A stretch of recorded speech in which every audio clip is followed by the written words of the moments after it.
사건의 이면을 읽고 뉴스의 맥을 짚는 방송 시사인 팟캐스트 경제인싸를 시작하겠습니다. 안녕하십니까. 저는 시사인 팟캐스트 경제인싸 진행을 맡은 시사인 독자 대표 최강기입니다. 이제 정말 날씨가 여름으로 성큼 다가가는 것 같은데요. 여러분 건강하시죠? 오늘도 세 분 함께 하셨습니다. 시사인 경제팀장님, 또 이분이 딱 자리를 지키고 계셔야지 경제인싸가 빛납니다. 이종태 팀장님 함께 해주셨습니다. 네, 이종태입니다. 네. 목소리는 겨울이 한겨울. 무서워. 네.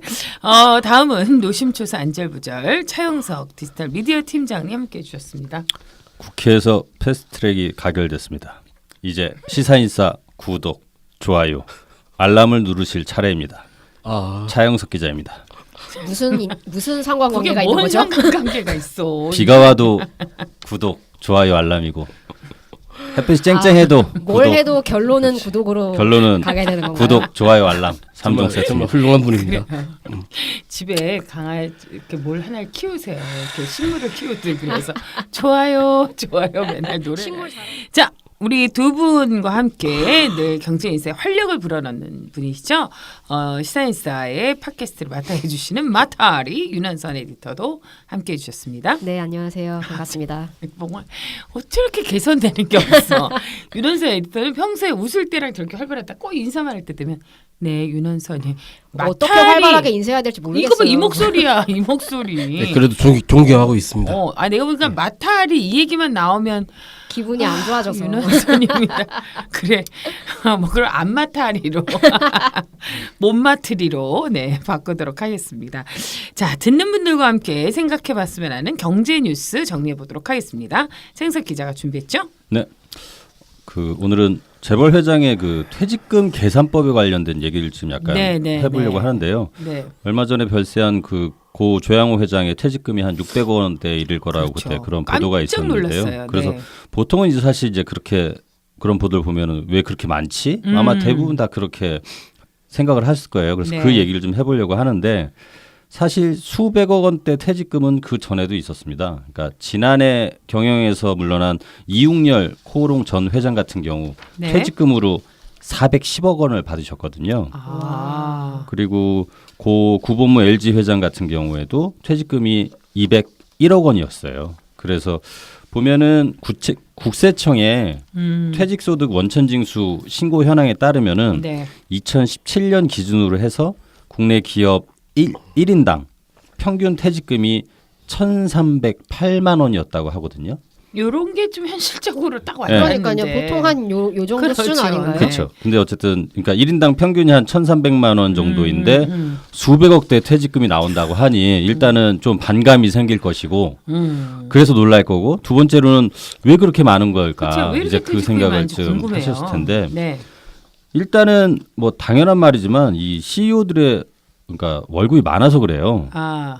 국내 지금 시가총액 30위권 대기업의 최고 경영자들하고 일반 직원의 연봉 격차가 지난해 평균 30배 정도였던 걸로 나타났거든요. 그것도 이제 상위 30위 정도 안에 드는 기업이니까 그런 거 아니에요? 그렇죠. 시총 상위 한 30위 기업의 CEO들이 지난해 받은 보수가 평균 29억 7,700만 원이었고 평생 벌어. 그러니까 이 큰 기업들이에요. 일반 그러니까, 직원의 상상할 수 없는 평균 급여가 9,800만 원이니까 사실 다 이제 대기업인데 어쨌든 요거의 비율이 30.3배로 이제 집계됐으니까 일단은 그 퇴직금의 기본은 이 얼마나 월급 받는지 그거잖아요. 그러니까 월급이 많아서 그렇고 그리고 이거보다 뭐 앞에 거는 그렇다 쳐도 두 번째 이유는 아마 일반인들은 잘 모르실 수도 있을 텐데 임원들의 퇴직금 계산식이 달라서 그래요. 이분들은 계산이 달라요? 근데 이게 말이 되나요? 어떻게 이럴 근데 수가 있어요? 이게 주요 대기업은 내부에 그 임원 퇴직금 계산식을 갖고 있고 그 중소기업들도 아마 내부에 임원 퇴직금 계산식이 따로인 경우도 그렇구나. 있을 거예요. 그리고 대체로 그 계산식을 외부에 공개하지는 않습니다. 일단. 그러니까 공개하지 않지만 임원의 퇴직금 계산식이 별도로 있기 때문에 이렇게 어마어마한 금액의 퇴직금이 이제 좀 산정이 되는군요. 네. 근데 이제 그 계산식이 참 궁금해지는 거예요. 왜 어떻게 다른 건지. 그러니까 일반 직원들 이제 법정 퇴직금은 이렇습니다. 이게 약간 복잡 이렇게 말로는 복잡한데, 그러니까 법에 따라 퇴직 노동자에게 반드시 지급돼야 할 퇴직금은 네. 퇴직 직전 3개월 하루 평균 임금에다가 30, 그러니까 30일을 뜻해요. 30을 곱하고 다시 재직일 수를 곱한 뒤 365로 나누어 계산한다. 이렇게 하면 되게 복잡한데 결국 뭐냐면 다 아시잖아요. 퇴직 직전에 받은 월급을 재직한 기간에 곱하는 개념이잖아요. 그렇죠. 그러니까 맞아요. 퇴직 직전에 받은 월급에 내가 이 회사를 몇 년 다녔냐, 그렇죠. 11년을 다녔냐, 뭐 그러면 이제 1년을 다녔다 그러면 1개월치 월급을 이제 퇴직금으로 적립하면 된다. 이제 일반 직원들은 그런데 네.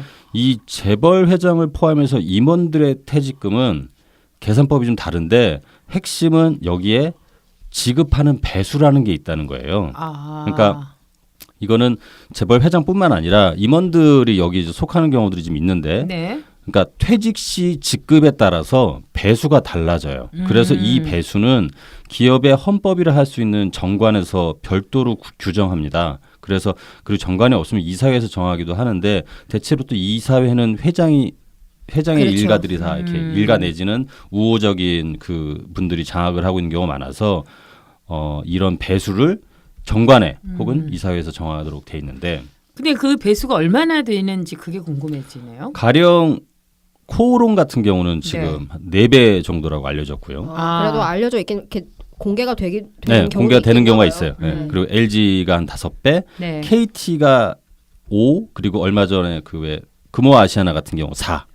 그리고 이 최근 보도에 따르면 국내 기업의 한 71%가 임원들에게 퇴직금을 평균 3배 안팎 차등 지급하는 걸로 그렇게 알려졌는데, 근데 이제 그래도 약간 더 이게 계산해봐도 잘 안 나올 텐데 그게 왜 그러냐면 재벌 오너들 같은 경우는, 그러니까 지금 방금 얘기한 거 다 이해하셨나요? 그러니까 예를 들어서 저 같은 그냥 일반 직원들은 1년 근무하고서 퇴직하면 1년치, 그러니까 1년치라 하면 1개월이잖아요. 그렇죠. 근데 만약에 이게 배수가 4면 1년 근무하고 4개월치 월급을 퇴직금으로 받아가는 거예요.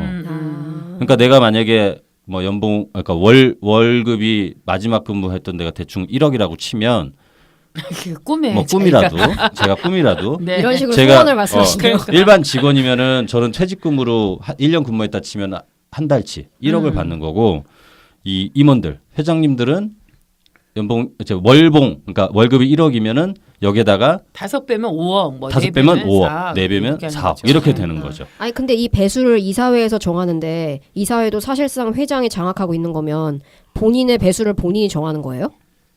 보통 정관에 나와 있어요. 네, 정관에 나와 있고. 그러니까 뭐 기업의 71%가 임원의 평균 임금의 3배 정도 예. 한다니까 그 관례상 앞뒤로 이제 왔다 갔다 하는 그래서 거겠죠. 네. 근데 이제 재벌 이제 보통 이종태 선배는 그 표현 싫어하는데 재벌 오너들, 네. 회장들 같은 경우는 겸직하는 경우가 있단 말이에요. 그러니까 예를 들어서 어느 회사의 뭐 대표이사, 어느 회사의 대표이사. 그렇지. 그래서 예를 들어서 어떤 그 오너가 월급을 일반 직원보다 한 10배를 더 받고 3개 회사에서 이런 직책을 겸직을 한다고 치고 법정 퇴직금에서 3배 지급 규정을 만약에 정관에 넣었다면 10배 곱하기 3 하면 30이죠. 3개 회사에서 퇴직금을 다 받죠. 그러면 3 곱하면 이 해당 임원은 일반 직원보다 90배 많은 퇴직금을 받게 되는 거예요. 참나. 아, 근데 아무리 제도가 그렇다고 하지만 퇴직금이 수백억이라는 건 사실 이해가 안 돼요. 그리고 이거 완전 아까 오너 경영이라는 게 말도 안 돼. 계열사 이렇게 해가지고 뭐 얼마나 일을 한다고 여기서 무슨 일을 하는 게 달라 저기서 일을 하는 게 얼마나 다르다고 그렇게 수백억대씩 받아가냐고. 이게 뭐 근데 이제 재벌 총수들이 이렇게 급여를 굉장히 많이 받거나 퇴직금을 이렇게 많이 받는 거는 정관이나 뭐 이사회가 정한, 그러니까 임원 보수 한도나 퇴직금 규정에 따른 거기 때문에 법적으로 문제는 없대요. 근데 법적으로 문제가 그리고 없지만 또 진짜 화가 약간 나네, 갑자기. 이거를 왜 그럼 저렇게 임원들은 왜, 그러니까 재벌 총수를 비롯한 임원들은 왜 저렇게 그 배수를 달리하느냐, 곱하기를 달리하느냐, 결국 그거에 대해서 이걸 좀 이해하려는 입장에 서 있는 사람들은 네. 임원들 같은 경우는 정년이 있는 게 아니고 임기 보장 자체가 없기 때문에 이런 퇴직금의 배수가 일종의 유인책이라는 거예요. 그러니까 사실 임원들이 뭐 좀 약간 다들 이렇게 월급을 많이 받기 때문에 선망의 대상 직장인들한테 그렇죠. 그렇게 되기도 하는데 언제 사실 잘릴지 모르기 때문에 자기네들을 임시 직원이라고 이렇게 그렇게 얘기하기도 하잖아요. 이제 어쨌든 그냥 농담 반농담 엄청난 삼아. 반감이 생기네요. 근데 그렇게 생각하면 그러니까 이거니까 우리 같은 일용직은 엄청 이제 줘야지. 그러니까 이런 어? 지급 배수를 네. 긍정적으로 바라보는 입장에서는 그리고 왜 이걸 도입했을까 이해하는 쪽에서는 그러니까 언제 잘릴지 모르니까 조금 더 줄게. 그러니까 아. 일종의 유인책이라는 거예요. 이런 곱하기 뭐 3이든 4든 이런 네. 게. 근데 이제 어쨌든 뭐 재벌 총수들 같은 경우는 자기네들 월급도 많이 받고 거기에 곱하기에 몇 개 회사 겸직하면 퇴직금이 정말로 어마어마하네요. 수백억 대가 되는 거죠. 그래서 아까 윤원선 에디터 얘기한 것처럼 문제는 이제 이사회가 사실상 이게 총수 뜻대로 이렇게 운영이 되기 때문에 이제 총수 스스로 자기의 보수를 정하고 그리고 셀프 연봉, 셀프 퇴직금이 되는 거죠. 그러니까요. 네. 그래서 제가 좀 약간 보면 이 계산식뿐만 아니라 사실 이 최고 최저임금의 격차도 사실 좀 적당한지도 약간 좀 생각을 좀 해봐야 될 것 같은데 그 피터 드러커가 예전에 이런 얘기를 했다고 합니다. 그러니까 네. 최고 경영자하고 일반 직원 사이에 급여가 20배 이상 차이가 나면 직원들의 사기가 떨어지고 그래서 조직 운영에 악영향을 줄 수 있다. 이런 얘기를 했다고 해요. 제가 예전에 한번 그 세계 이렇게 협동조합 이렇게 취재하려고 그때 유럽의 이탈리아를 간 적이 있었는데 네. 그래서 이탈리아에서 우유 시장 점유율 1위 하는 기업이 있었어요. 거기가 그라나롤라라는 기업이었는데 발음 좋네. 뭐 그라나 발음이 잘 안 돼. 그라나놀라 말 들으니까 더한데. 칭찬하지 말고. 칭찬하니까 긴장하셨어요. 그라나놀라. 그러니까 여기는 그 이제 하나에 그 깜짝깜짝 놀라구나. 그 일종의 축사 조용히 하시고요. 최고. 예. 일종의 그 목장 이렇게 소를 젖소 키우는 이 축산인들이 협동조합을 만들었고 그 협동조합의 자회사가 이 그라나롤라인데 여기 같은 경우는 그 딱 정해져 있었어요. 최고 경영자의 임금이 그 기업에서 제일 월급이 적은 직원의 임금의 5배를 넘지 못하도록 딱 규정을 해놨더라고요. 와. 아니 그래서 예전에 그 정의당 심상정 의원이 네. 제가 보니까 뭐 살찐 고양이법이요? 뭐 이런 법을 제안했다는 얘기도 있었어요. 그렇죠. 이제 2016년에 심상정 의원이 그때 이제 최고임금법, 그러니까 최저임금법이 아니고 최고임금법이라고 그래서 일명 이걸 이제 살찐 고양이법이라고 했는데 이제 살찐 고양이가 그 탐욕스러운 기업가를 뜻한다고 네. 해요. 그래서 이 너무 그- 낭만적이다. 근데 이거. 예, 진짜 그래서- 너무 귀여운 네. 이름이야. 얼마나 예쁜데 살찐 고양이. 그래 맞아요. 고양이는 좀 뚱뚱해야지 어. 귀여워요. 귀엽기라도 하지. 진짜 그래요. 예뻐요. 네. 미안해요. 아 다들 그러면. 집에서 고양이들을 키우시나? 그래서 이때 법안의 핵심은 민간 기업과 공공기관의 최고 임금을 각각 그 기업에서 일하는 그 제일 적은 임금의 30배. 그러니까 민간 기업은 30배, 공공기관은 10배로 제한하자는 내용이었어요. 물론 이 법안이 통과가 되진 않았는데 그런 법을 낸 적이 있었고, 근데 이제 좀 약간 이렇게 좀 최고임금법을 만들자고 하면 이게 너무 좀 근거가 별로 없는 그런 거 아니겠냐 이런 얘기도 할 수 있는데 네. 외국 같은 경우도 사실 이런 논의들이 있었어요. 그러니까 예. 스위스 같은 경우가 2013년에 그러니까 CEO가 그 직장에서 제일 낮은 임금의 12배 이상을 못 받도록 하자고 국민 투표를 붙였어요. 네. 좋으네. 예. 그래서 부결됐죠. 이런. 부결됐는데 대신 그 기업의 경영진의 보수를 주주가 결정하고 퇴직한 뒤에 거액의 특별 보너스를 받지 못하도록 하는 그런 법안을 했는데 이때는 68%의 찬성으로 2013년도에 가결이 됐어요. 근데 이게 보니까 왜 그랬나 이렇게 보니까 맥락이 좀 있었더라고요. 그때 이제 어떤 기업이 있었는데 경영이 이제 안 좋아진 거예요. 네. 그래서 이제 CEO가 물러났는데 이 CEO가 물러나면서 퇴직금을 1,300만 달러를 받은 거예요. 그러니까 엄청나잖아요. 사실 이 액수도. 네. 그리고 이 어떤 제약회사가 있었는데 여기에 CEO가 퇴직한 뒤에 경쟁사에 취업하지 않는 조건으로 7,600만 달러를 받은 사실이 알려지면서 이제 스위스에서는 이 저 살찐 고양이들의 문제, 이 거기서도 이제 살찐 고양이라는 게 나오는데 어쨌든 이런 게 정말 좀 문제가 좀 있다. 이렇게 그러네요. 너무 고양이 보수를 기업가들이 이렇게 챙기는 게 정말 좀 부당하다. 이러면서 반발이 이제 확산되면서 결국에는 이게 국민투표까지 붙여지는 네. 그렇게 된 거죠. 그리고 실제로 프랑스 같은 경우는 2012년에 공기업 같은 경우는 연봉의 최고액이 해당 기업 최저 연봉의 20배를 넘지 못하도록 법제화했다고 합니다. 그러니까 외국에서 그러니까 입법 선례가 있는 거예요, 실제로. 그렇군요. 네, 그렇습니다. 그 참고로 지난 4월 8일 발생한 고 조양호 회장과 아시아나 그 항공 대표 이사직에서 물러난 박삼구 전 예. 회장 또 은퇴를 선언한 김재철 동원그룹 회장의 경우 2019년 사업 보고서에서 이제 퇴직금 규모가 밝혀질 예정이니까 그렇죠. 예, 예. 재벌 그 오너들의 퇴직금이 어떻게 또 진행될지 앞으로도 좀 추이를 살펴봐야 될 것 같습니다. 저도 한마디만 해도 될까요? 네. 아이 그럼요. 네. 저는 솔직히 말씀드리면은 네. 별로 안 놀랐거든요. 아 왜요? 아, 진짜요? 예, 말씀 별로 안 놀랐어요. 왜 그런가 하면은 그 이 서구 대기업들, 네. 네. 서구 대기업들의 경우에는 CEO 연봉이 퇴직금이 아니라 연봉입니다. 연봉이 수천만 달러 내지 수억 달러 되는 경우가 실제로 많았거든요. 그렇죠. 근데 그 이유가 뭔가 하면은 말하자면 이제 우리는 지금 사실 한국의 문제는 이 대기업들이 재벌이라는 조직으로 묶여서 횡포를 부리는 거 아니겠습니까? 그렇죠.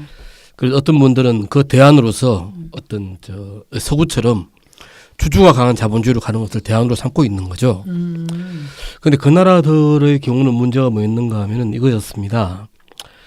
일단 그 주주들은 대기업 경영자가 CEO가 주가를 가장 많이 올리는 것을 가장 선호하거든요. 네.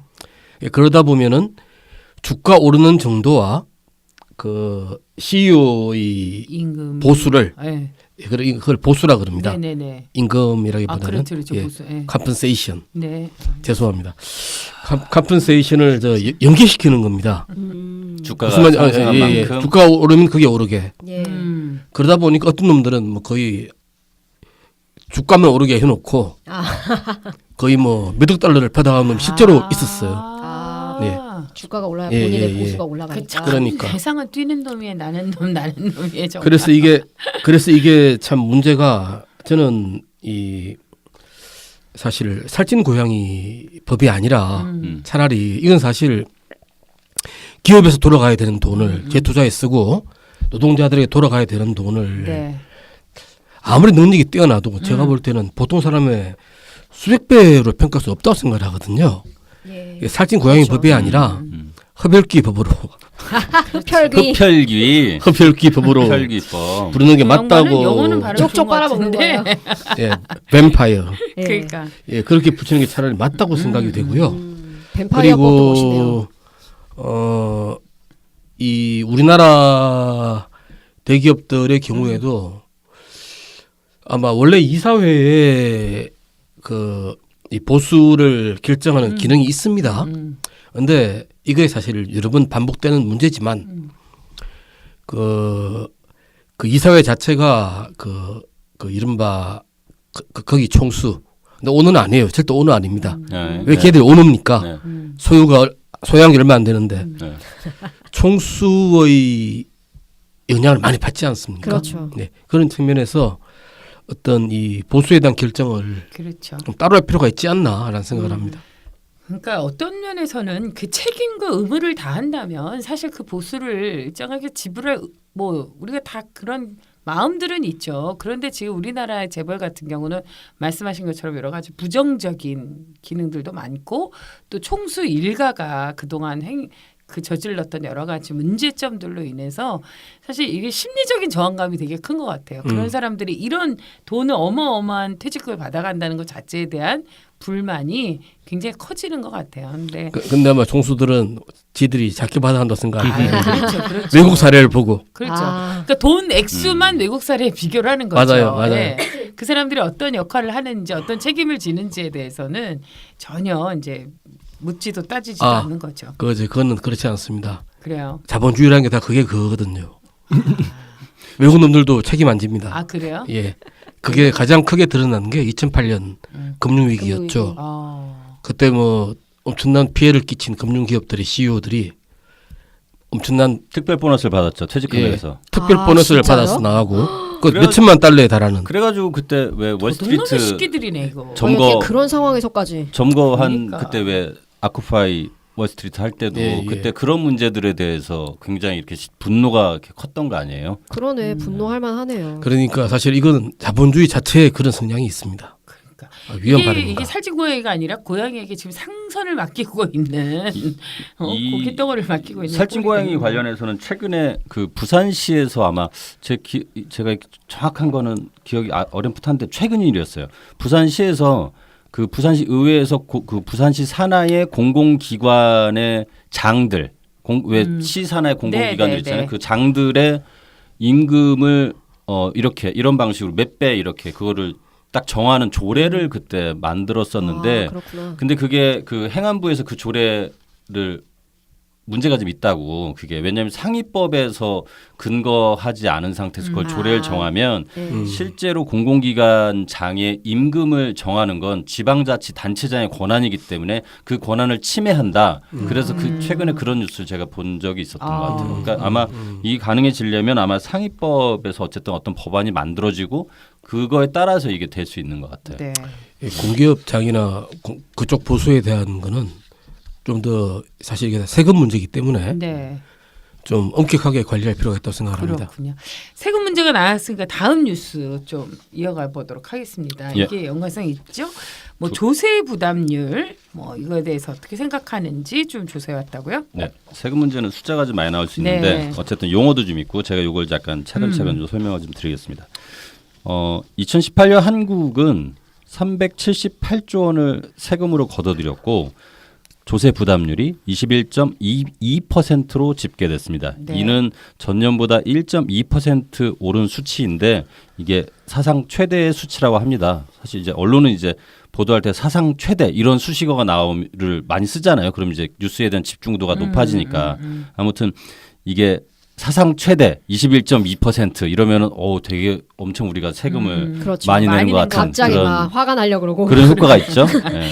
자, 그럼 여기서 조세 부담률이 뭔지 용어 설명부터 이제 예. 시작해 볼까요? 그러니까 한 나라에서 이제 조세 수입을 이렇게 걷어들이면 네. 그 액수만 가지고서는 각국의 경제에서 이 재정이 차지하는 재정 규모가 얼마나 큰 비중을 차지하는지 또 다른 나라에 비해서 세금 부담이 많은 편인지 적은 편인지를 파악하기는 어렵습니다. 그 액수만 가지고는. 네. 그래서 또 국가마다 통화도 인구도 경제 제도나 규모도 모두 다르기 때문이죠. 그렇죠. 그래서 이제 각국의 전체 경제의 크기를 조세 수입으로 나눠 주는데 그러니까 이렇게 하면 조세 수입이 그 나라 경제에서 얼마만큼 비중을 차지하는지를 가늠할 수 있고 국가 간 비교를 할 수 있는 지표가 되는데 그게 바로 조세 부담률이에요. 그러니까 가령 조세 수입은 둘로 나뉘잖아요. 그러니까 법률로 정해 걷어들이는 국세 그리고 지자체에서 걷어들이는 지방세 네. 그리고 전체 경제의 크기는 국내 총생산 GDP를 기준으로 하는데 결국 GDP를 분모로 하고 그리고 그 국세하고 지방세를 합해서 분자로 그러니까 전체 세금하고 그거를 GDP로 나누는 거죠. 그래서 이 비중이 얼마인지를 나타내는 수치가 조세 부담률이라 할 수 있고요. 이제 그리고 이제 참고로 이 조세 부담률하고 좀 다른 게 국민 부담률이라는 지표가 있어요. 국민 부담률은 여기 그 세금뿐만 아니라 사회보험 같은 게 좀 들어가요. 그러니까 공적연금, 뭐 국민연금이나 네. 공무원연금, 사학연금, 군인연금, 고용보험, 산재보험, 건강보험, 뭐 노인장기 요양보험 같은 것들 이런 걸 다 포함하면 그게 이제 국민 부담률이고 네. 이제 국세하고 지방세만 이렇게 들어가면 그게 조세 부담률이 되는 거죠. 그렇군요. 그러면 이제 지난해 조세 부담률이 이제 올라갔다는 건데 왜 네. 올라간 거예요? 일단 지금은 이게 작년 세금이잖아요. 네네. 그러니까 올해야 사실 이 반도체 경기가 워낙 안 좋아서 그러긴 한데 지난해 어쨌든 이 조세 부담률이 높아가는 거는 결국 세금이 더 많이 들어왔다는 거잖아요. 그렇죠. 그래서 세수입이 왜 늘었나 보면 반도체 반도체가 굉장히 좋았어요. 경기가. 반도체가 굉장히 좋아서 그 법인세로 한 8조 원 가까이 늘어났고 그리고 부동산 거래가 특수가 있었어요. 그래서 양도소득세가 8조 원 가량 늘어났어요. 그러니까 작년. 네네. 예, 작년. 그리고 주식 거래도 늘어나서 주식 거래 증가로 한 2조 원 정도 세수가 증가했어요. 그러니까 이것만 해도 대충 따지면 16에이니까 18조잖아요. 그리고 아까 그 왜 분자 분모 얘기했잖아요. 네. 그러니까 지금 얘기한 예를 들어서 법인세와 양도소득세 그리고 주식 거래 증가에 따른 이런 세수의 증가 이런 것들은 분자가 늘어난 거고 분모 그러니까 GDP 같은 경우는 2017년에 5.4%였는데 지난해 같은 경우 3%로 이게 좀 줄었죠. 네. 그러니까 분모는 줄고 분자는 늘어나면서 이 굉장히 이제 사상 최대 뭐 이런 조세 얘기가 부담률이 나온 이제 거죠. 커지게 된 네, 거군요. 그 이제 우리나라의 조세 부담률이 높은 편인지 이걸 이제 좀 따져봐야 될 것 같아요. 실제로. 네, 아까 이제 제가 말씀드렸지만 이렇게 역대 최대, 역대 최고 이런 것들은 언론이 좋아하는 수식어긴 한데, 우리가 좋아하는 예. 근데 이제 그게 사실 아닌 것 같다. 그거 아니 예 그렇죠. 근데 그것만 가지고서 이걸 판단하면 네. 조금 이렇게 헷갈릴 수가 있어요. 가령 예를 들어서 복지 지출 같은 거 있잖아요. 네. 이거는 거의 매해 사상 최대로 될 수밖에 없거든요. 그렇잖아요. 그러니까 우리처럼 이렇게 고령화가 이렇게 진행이 되고 그렇죠. 이렇게 되면 그 복지에 대한 지출은 가만히 그 자연 증가분만 따져봐도 항상 사상 최대일 수밖에 없어요. 네. 근데 그렇다고 해서 그럼 한국의 복지 수준이 전 세계에서 굉장히 사상 최대인가 이렇게 생각할 수는 없잖아요. 그러니까 근데 이제 지금 약간 보수적인 매체나 보수층은 사실 이제 조세 부담률이 또 역대 최고, 뭐 허리 휘는 세금 그래요. 이렇게 세금 너무 많이 거지. 뜯어간다 네, 이런 그런 인상을 이제 주게 그런 하니까. 인상을 주죠. 그런 인상을 이제 심어줄 수 있는데 사실 이게 외국하고 약간 좀 비교를 해보면 네. 이건 좀 약간 사실하고는 좀 다른 것 같아요. 그러니까 아까 그 조세 부담률이라는 게 저 수치를 만들면은 결국 각 국가들 간의 그 나라 경제에서 세금이 차지하는 비중이 어느 정도인지를 알 수 있다고 했잖아요. 그러니까 똑같은 기준으로 해서 2016년 기준으로 해서 OECD 회원국 평균의 조세 부담률이 24.9%였어요. 그러니까 아까 우리가 작년에 사상 최대라고 얘기했을 때 21.2%였나요? 네네. 그죠? 그렇죠. 그러니까 그것만 비교를 해도 2016년 기준으로 비교를 해도 24. 평균이 24.9%였으니까 그거에 미치지 못하고 그리고 OECD의 그 자료에 따르면 한국의 조세 부담률이 회원국 33개 중에서 7번째로 낮았어요. 7번째로 높은 게 아니고. 그래 끝에서 7등이죠. 그렇죠. 네. 끝에서 7등. 그러니까 우리보다 조세 부담률이 좀 낮은 국가들을 보면 리투아니아 17.5%, 터키. 그러니까 여기 다 17.5에서 19.9 사이인데 네. 리투아니아, 터키, 슬로바키아, 칠레, 아일랜드, 체코. 그러니까 사실 경제적 규모나 이걸 따져보면은 우리보다는 좀 적은 나라들이잖아요. 그렇죠. 그러니까 네. 조세 부담률을 이렇게 비교해 보면은 한국의 조세 부담률은 뭐 사상 최대일 수는 있지만 전 세계 최대일 수는 없는 거잖아요. 보면. 여전히 우리나라가 그 조세 부담률이 낮다라고 봐야죠. 그걸 뭐 그렇죠. 복잡하게 일종의 OECD 안에서 얘기할 보면 필요가 없고. 네, 네, 그렇죠. 그렇죠. 이렇게 높다고 얘기할 수는 없는 것 그렇죠. 같아요. 네. 근데 그래도 여전히 이제 세금 문제는 뭐랄까요? 좀 논란도 많고 생각해야 될 부분들이 이게 다들 있는 것 되게 좀 같아요. 예민하게 예민한 받아들여서. 부분이기 때문에. 그렇죠. 이게 이제 사실 그렇죠? 자기한테 이렇게 어쨌든 누구도 사실 세금 늘어나는 걸 그래요. 좋아하진 네. 않잖아요. 그러니까, 네. 저는 좋아합니다. 정말요? 그러니까 예를 들어서 자기 겨울왕국이야. 솔직해지세요 좀. 자기 정말인데? 월급 봉투에서 예를 들어서 뭐 이렇게 공제가 되게 많이 빠져나간 것 같으면 되게 많이 빠져갔네 이런 생각을 하고 그럼요. 되게 그렇죠. 뭐 그렇지만 그럼 서무태하는 거 아닌가요? 저는 아는 못하던데요. 이러신 분이 있고요. 저 같은 소시민은. 근데 이제 세금이 늘어나는 걸 집안에 좋아하진 무슨 일 않지만 있으세요? 또 죄송합니다. 세금이 필요하다는 건 다 동의하잖아요. 그렇죠. 그렇죠. 그죠? 네. 그러니까 근데 이제 한국 같은 경우 보면 이 좀 복지 지출 같은 게 이제 증가하는 게 좀 불가피한 측면이 좀 있는 것 같아요. 그러니까 지금 보면 성인 2명, 그러니까 출산율 문제가 굉장히 낮다고 막 그렇죠. 얘기를 하기도 그럼요. 하고. 0점 몇 명 이렇잖아요 이제. 그래서 사실 이제 아동수당 이런 것도 지금 막 네. 생기는 거고 이제 저는 사실 그것도 그런데 더 이런 문제, 그러니까 노인 5명 중에 2명이 지금 빈곤한 이 진짜 높은 이 노인 빈곤율 문제, 사실 저는 이게 되게 큰 문제라고 생각하는데, 그리고 뭐 뿐만 아니라 이 양극화, 경제적 불평등이 점점 이렇게 확대되고 있잖아요. 그래서 이런 상황에서 복지 지출에 대한 수요는 약간 불가피한 측면이 있는데, 보통 이제 이럴 경우에 정치인들이 자주 이제 얘기하는 방법이 이제 기존의 지출을 구조조정하자. 그러니까 뭐 그런 얘기 많이 하잖아요. 그러니까 뭐 제대로 쓰고 있는지 그런 것들을 살펴서 낭비되는 뭐 이런 지출을 좀 없애서 뭐 그런 거를 이렇게 복지 지출을 하자. 뭐 이렇게 얘기를 하는데, 실제로 이제 그거는 말은 되게 편한데 그거 자체 구조조정 자체가 어렵고, 게다가 그렇게 한다 하더라도 그 액수가 생각보다 작다는 거예요. 그러니까 대체로 이제 좀 경직성 경비, 이렇게 조정하기 좀 쉽지 않은 경비가 좀 많은 부분이 차지하고 있고, 네. 그래서 보면 결국에는 그러면 복지 지출이 앞으로도 계속 늘어날 수밖에 없고, 그리고 보면 복지의 특징은 한번 이게 생겼다가 역진하기가 되게 쉽지가 않잖아요. 가령 지금 노인수당이나 아동수당 올해부터 이제 아동수당 나눠주는데, 특히 예를 들어서 노인수당 같은 경우 지금 주는 것보다 그거를 적게 주겠다 내지는 없애겠다 하면 아마 굉장히 큰 반발이 그렇죠. 있을걸요.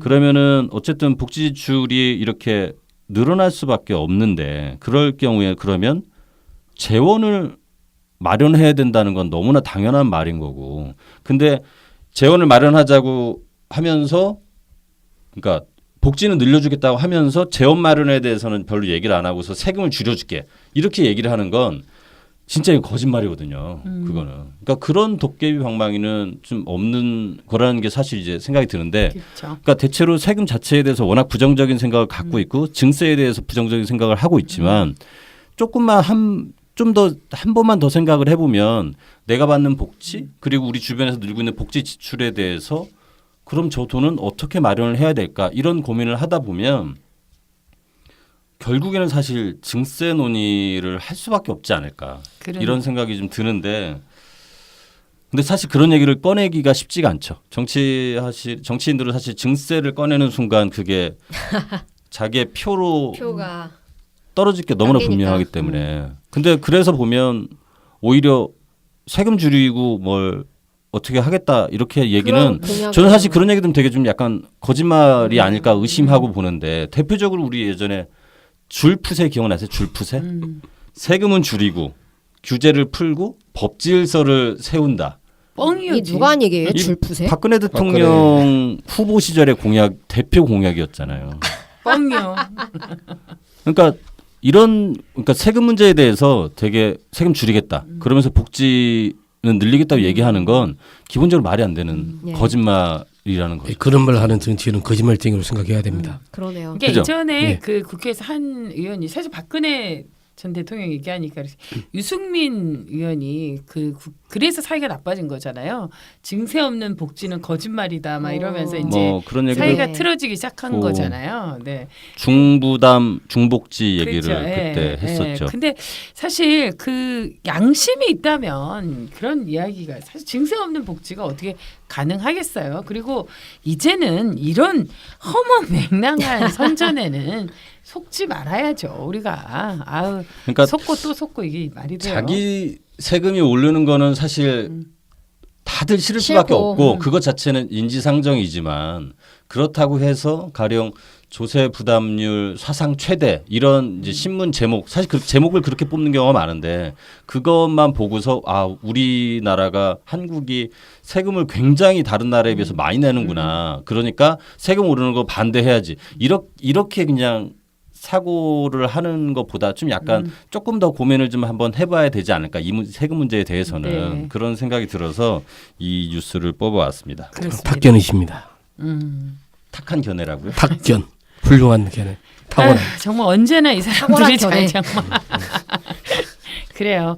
언젠가 우리가 합이 딱딱 맞고 서로에 대해서 원래 이렇게 존중하겠죠. 지금이 11회인데 지금 언제 합의 맞는다는 거죠 도대체? 우리는 불화가 이렇게 컨셉이기 때문에 불화. 불화. 저번에 네. 9회 때인가 그 윤호선 씨한테 팟캐스트를 도맡아 한다고 해서 마타할입니까? 그렇게 물어봤잖아요. 네. 그때쯤을 처음 알았어요. 9회 때. 관심을 좀 가지세요. 자 이제 옆에 정리합시다. 있는 옆에 3만에 앉아 있는 조용히. 동료에게. 자 이제 그만합시다. 자 오늘 사실 여러 가지 이제 생각해야 될 경제 뉴스를 좀 뽑아갖고 왔습니다. 우리 그리고 한마디 제가 네. 좀 그래서 지금 어쨌든 조세 부담률이 OECD에서 그렇게 그 다른 국가와 좀 비교해서 높지 않다 이런 말씀을 드리고요. 그리고 이참에 시사인사 구독, 좋아요, 알람도 좀 약간 눌러주십사 부탁드리겠습니다. 세금 내기도 힘들다는데 지금 구독 좋아 이게 적절한 타이밍이라고 봐 지금. 뭐 시도 때도 없이 그냥 막 얘기하고 보는 네, 거죠. 뭐. 저는 시도 때도 없이 얘기해요. 구독, 좋아요, 알람. 알겠습니다. 오늘 생각해볼 만한 경제 뉴스 그 재벌 그 총수들의 우리 퇴직금과 퇴직금, 관련해서 예, 계산법. 어떻게 계산하는지 뭐 이런 이야기도 좀 나눠봤고요. 무엇보다도 우리가 한 번은 더 생각해봐야 될 게 이 조세 부담률입니다. 사실 오늘 그 차영석 기자가 전해준 것처럼 OECD 33개 국가 중에서 우리가 7번째로 낮으니까 사실 조세 부담률이 꽤 높은 나라는 아닌데요. 복지를 위해서 우리가 나아갈 좀 그 살기 좋은 나라를 위해서 함께 살아가는 그런 나라를 위해서 조세 부담 얼마나 언제까지 이렇게 낮춰야 되는지 한번 생각해보는 여러분들의 계기가 되었으면 좋겠습니다. 속지 마시고 증세 없는 복지는 없다는 점 기억하시면 좋을 것 같네요. 자, 오늘 뉴스픽 경제 뉴스픽 여기서 마무리하도록 하겠습니다. 여러분 건강하시고요. 구독, 좋아요, 알람 차영석 기자의 부탁입니다. 꼭 들어주세요. 누군가의 소원은 한 번쯤 들어줄 수 있잖아요. 고맙습니다. 고맙습니다. 감사합니다. 네.